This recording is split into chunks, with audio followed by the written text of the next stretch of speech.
নমস্কার বন্ধুরা, আমার বৃষ্টিপর্ণা চ্যানেলে আপনাদের স্বাগত।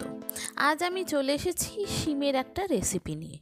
শিম তো সবাই জানে শীতকালে ভালো পাওয়া যায়, শিম খেতেও খুব সুন্দর। আজকে আমি একটা খুব সাধারণ একটা রেসিপি নিয়ে আপনাদের সঙ্গে চলে এসেছি, সেটা হলো শিম ভাতে। এই শিম আপনাকে ভালো করে দেখে নিতে হবে আলোতে যে এই শিমগুলোর মধ্যে পোকা আছে কিনা। ভিতরে পোকা থাকলে তো বুঝতে পারবো না।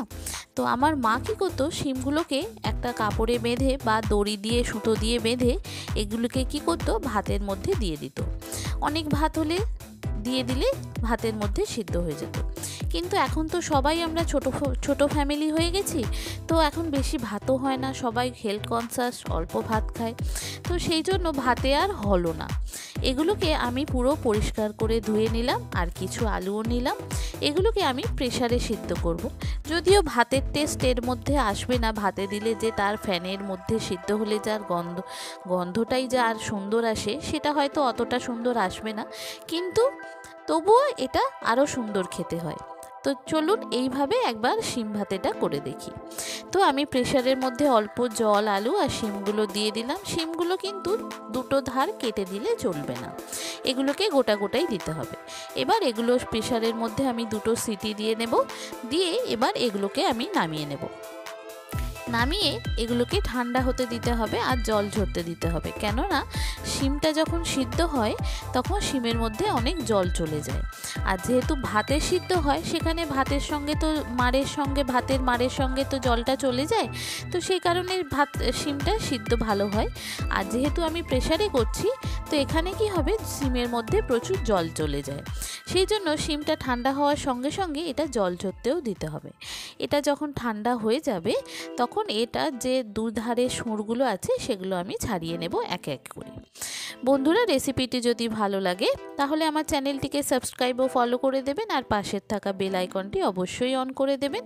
তাহলে যখনই আমি ভিডিও আপলোড করব আপনাদের কাছে নোটিফিকেশান চলে আসবে। তো এই শিম ভাতেতে মাখার জন্য আমি একটু শুকনো লঙ্কা আর একটু জিরে একটা জায়গায় ভেজে নিলাম। এতে কি হয়, শিম ভাতের টেস্টটা আরও অনেক গুণ বাড়িয়ে দেয়। এই শুকনো লঙ্কা আর জিরেটা এরমভাবে ভেজে নিলে এই শিম ভাতের সঙ্গে এত দুর্দান্ত লাগে গরম ভাতে খেতে, এটা দিয়েই আপনার পুরো ভাত খাওয়া হয়ে যাবে, আর আপনার অন্য কিছু লাগবে না। তো এইভাবে দেখুন, আমি পুরো শিমগুলো এক এক করে এইভাবে সুরগুলোকে ছাড়িয়ে নিচ্ছি। এটা যে দড়িগুলো থাকে সেগুলো নালে মুখে লাগতে পারে, তো এইগুলো এক এক করে ছাড়িয়ে নিতে হবে। আর জলটা যেহেতু ঝরানো হয়ে গেছে, এতে আর জল সেরকম মতো নেই, তবে খুবই গরম, একটু ফুঁ দিয়েই করতে হবে। তো যে সমস্ত বন্ধুরা আমার ভিডিওটি দেখছেন অথচ আমার চ্যানেলটি সাবস্ক্রাইব বা ফলো করেননি, মানে ইউটিউব থেকে দেখলে সাবস্ক্রাইব করে দেবেন, আর যদি ফেসবুক, ইনস্টা থেকে দেখেন তাহলে ফলো করে দেবেন। এতে কি হবে, আমি যখনই নতুন ভিডিও আপলোড করব আপনাদের কাছে নোটিফিকেশান চলে আসবে। আর ভিডিওটি দেখতে দেখতে যদি ভালো লাগে একটা লাইক ও শেয়ার করে দেবেন। কেমন হলো রেসিপিটা আমাকে অবশ্যই কমেন্ট করে জানাবেন। কিন্তু দেখেছেন খুব গরম, আমি একটা পটাটো স্ম্যাশারের সাহায্যে এটা মেখে নিলাম। যতটা ঠান্ডা হয় তারপর এটা হাত দিয়েই মাখতে হবে, হাতে না মাখলে সেই সুন্দর স্বাদটা আসে কি, আর ভালোবাসাটা থাকে, সুন্দর স্বাদটা থাকে। তো এবার যতটা ঠান্ডা হলো, এবার আমি এটা হাত দিয়ে মেখে নেব। এবার এটা যতটা ভালো করে মাখা হবে, আর এই গরম ভাতের সঙ্গে এইরমভাবে একবার শিম ভাতে খেয়ে দেখবেন, আপনি বলবেন যে হ্যাঁ সত্যি আমি একটা পোস্ট করেছিলাম, এত সুন্দর খেতে হয়, যে কখনো খায়নি শিম ভাতে এইভাবে সে বারবার খেতে চাইবে। তো আমার নিরামিষ দিনে এইভাবেই শিম ভাতে করলে আমার তো পুরো ভাত খাওয়া হয়ে যায় এই শিম ভাতে দিয়েই।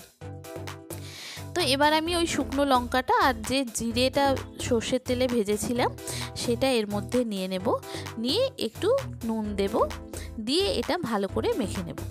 এটা হাত দিয়েই মেখে নেব, হাত দিয়ে না হলে তো ভালো করে মাখা সম্ভব নয়। এটা হাত দিয়ে ভালো করে মেখে নেব, নিয়ে এইভাবে লঙ্কাটা আগে নুন দিয়ে ভালো করে মেখে এবার শিমের সঙ্গে মেখে নেব। ব্যাস হয়ে গেল শিম ভাতে।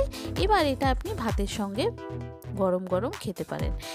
এই একটা পদ থাকলেই হবে, আর কোনো পদের দরকার নেই। এত সুন্দর খেতে হয় এই শীতকালে শিম ভাতেটা, এটা দিয়েই পুরো ভাত খাওয়া হয়ে যাবে। আমরা এই শীতকালের জন্য অপেক্ষা করি কবে এরকম শিম ভাতে খাবো, শীতকাল আসলে। কেন শীত চলে গেলে এই শিম ভাতেটা আর ভালো লাগে না।